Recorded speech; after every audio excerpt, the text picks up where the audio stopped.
هاي، عاملين ايه؟ النهارده جاي لكم فيديو جديد ومعايا شهد اختي. بقالكم كتير بتقولوا لي ورينا شهد وتجهيزاتها للدروس وشنطه الدروس وهتجيب ايه للمدرسه وكل الحاجات دي. ففيديو النهارده هنوريكم ايه اللي تاخدوه معاكم في شنطه الدروس، بما انكم بقى السنه دي اولى ثانوي، عندكم 10 مواد ودروسكم كتير ما شاء الله. فهيبقى بقالكم كتير بتقولوا ورينا وعشان ناخد افكار وحاجات زي كده. فالفيديو بتاع النهارده هنتكلم عن شنطه الدرس وناخد معانا ايه وايه الحاجات المهمه لربما نفيد بعض، وانتوا قولوا لنا برده تحت في الكومنتات بتاخدوا معاكم ايه في الشنطه. فيلا نبدا الفيديو بتاعنا. بصوا، هنبدا اول حاجه نوريكم ايه الشنطه اللي انتوا تاخدوها للدروس، ايه الشنطه المناسبه وتنفع ولا لا. فهي هتبدا توريكم يعني ستايل الشنطه اللي بتاخدها معاك. بصوا، انا باخد معايا ديت الدرس يعني عشان لو يعني عندي دروس قليله او كده، يعني لو دي هتشيل.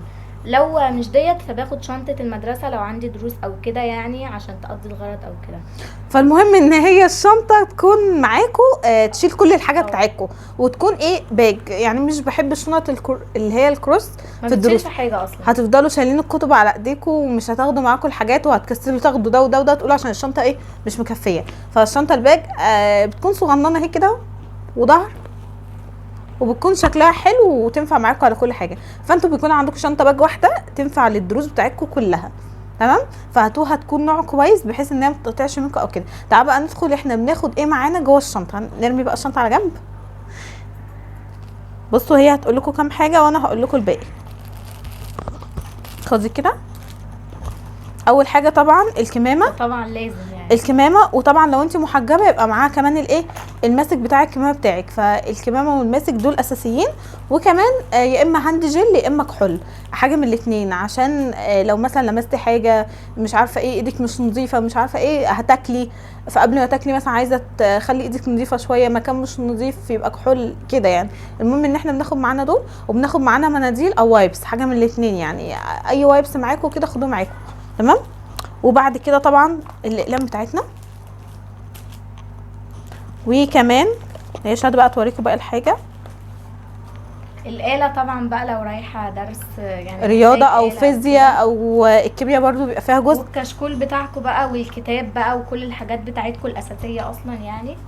والنوت بوك ديت مثلا تكتبي فيها مثلا ارقام اي حد من عندك، لو التليفون بتاعك اتسرق او كده فبنبقى كاتبين مثلا رقم بابا وماما، الناس اللي هنتصل بيهم عشان لو حصل اي حاجه لا قدر الله. وكمان النوت بوك دي تكتبي فيها مثلا مواعيد امتحانات عشان ما تنسيش اي حاجه مهمه يعني عموما، او تخليها على جنب بقى في النوت بوك دي، اي حاجه عايز تعمليها مهمه.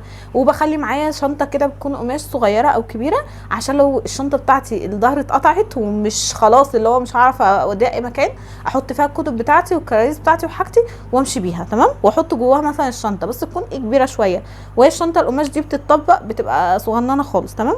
وباخد معايا زي ما قلت لكم المناديل مهمه، وكمان المفتاح بتاعنا، وناخد معانا فلوس فكه عشان بنحتاجها جدا مواصلات او كده.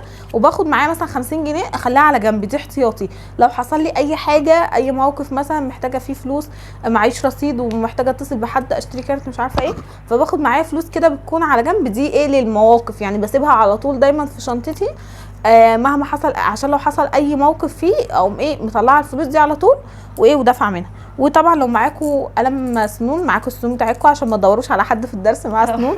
وازازه الميه طبعا. وكمان لو انت محجبه يبقى معاكي الدبابيس بتاعتك، مش محجبه توكه بتبقى مهمه جدا. وبرده مش محجبين عشان ساعات شعرهم مثلا بيتفك تحت الطرحه ولا كده وتحتاج توكه وتدور على حد، تمام. وكمان انا وشهد يعني مؤخرا بقينا بناخد معانا بادي سبلاش يكون ريحته خفيفه، لان الدروس بتبقى زحمه جدا، فاللي هو ايه بتحتاجي ريحه على الاقل كده ايه لطيفه هاديه، يعني ايه ترشي منها وكده، عشان بيبقى الدنيا زحمه هناك وبيكون عدد كبير، بنت اغمى عليها مش عارفه ايه، فبنحتاج ايه. بصوا ازازه صغننه خالص اهي ورخيصه قوي، دي كانت ب 20 جنيه او حاجه، وفي منها انواع كتير. اي روحه تحبوها يعني خدوا منها حاجه صغيره على قد ما تقدروا. وعشان الشتاء داخله ممكن ناخد مرطب شفايف اللي هو زبده الكاكاو ده. وطبعا احنا في الدروس مش بنحط بقى روج ولا الكلام ده، فهو زبده الكاكاو حل سريع وبسيط جدا. فهي دي كده الشنطه. يبقى كده نقول من الاول زي ما قلنا احنا بناخد الكمامه والماسك الكمامه والمناديل والوايبس، وبناخد الاقلام وحاجات الدروس والهاند جل بتاعنا، وبناخد الآلة واي نوت بوك كده معاكم. وكمان زي ما قلنا اهم حاجة اهم خطوه ناس كتير يعني بتنساها موضوع الشنطه دي. الشنطه دي هتنقذ معاك مواقف كتير، لان انا كتير الشنطه بتاعتي بتتقطع وافضل ادور على مكان اخيط فيه. وبرده الانسه دي ياما شنطتها اتقطعت وكانت بتيجي بيها مقطوعه وتنسى حوار انها تاخد معاها شنطه احتياطي. هتنقذكم جدا، بالذات ان انتوا دروسكم بتبقى كتير وعايزين كمان ان انتوا بيبقى معاكم كتب كتير، لان عندكم السنه دي 10 مواد ما شاء الله. فلازم الموضوع ده هتنقذ معاكم موضوع النوت بوك تكتبوا فيها ارقام باباكم او مامتكم، وكمان تكتبوا فيها الحاجات المهمه. يعني بصوا هي دي خلاص كده الحاجات اللي احنا بناخدها سواء انا او شهد. محتويات الشنطه دي مش يعني بتختلف من حد لحد على حسب اهتماماته، فاحنا دي الاهتمامات بتاعتنا او دي الحاجات اللي احنا بناخدها. اكتبوا لنا بقى انتوا تحت في الكومنتات بتاخدوا ايه كده وشاركونا، عشان شهد لسه ما راحتش دروس لغايه دلوقتي، فقولوا لها كده لو في حاجه زياده مهمه الايام دي تاخدها معاها ايه هي، وانتوا بتاخدوا معاكم ايه في شنطتكم. اكتبوا لنا واكتبوا لنا انتوا عايزين فيديوهات عن ايه، عشان انا وشهد الفتره الجايه ناويين نعمل لكم فيديوهات جامده جدا. بس اهم حاجه طبعا تشتركوا وتكتبوا كومنتات حلوه وتعملوا شير لاصحابكم للقناه عشان نكبر القناه بيكم باذن الله، ونوصل عدد مشتركين كده محدد عشان هظهر بعدها عدد المشتركين، وهتبقى مفاجاه ليكم باذن الله حلوه. ووقتها ممكن نعمل مسابقه جميله جدا، وممكن يعني هنعمل حاجات حلوه، بس لو انتم عملتوا لنا اشتراك ودعمتونا. يعني اصل اهم حاجه يعني مفيش دعم اي حاجه غير ان انتوا تعملوا لنا اشتراك وكومنتات حلوه ولايكات، ده الحاجه الوحيده اللي بتخلينا ان احنا نستمر ونعمل فيديوهات اكتر. تمام، بس كده ده كان الفيديو بتاع النهارده. ما تنسوش لو عجبكم الفيديو لايك وسبسكرايب للقناه. يلا باي.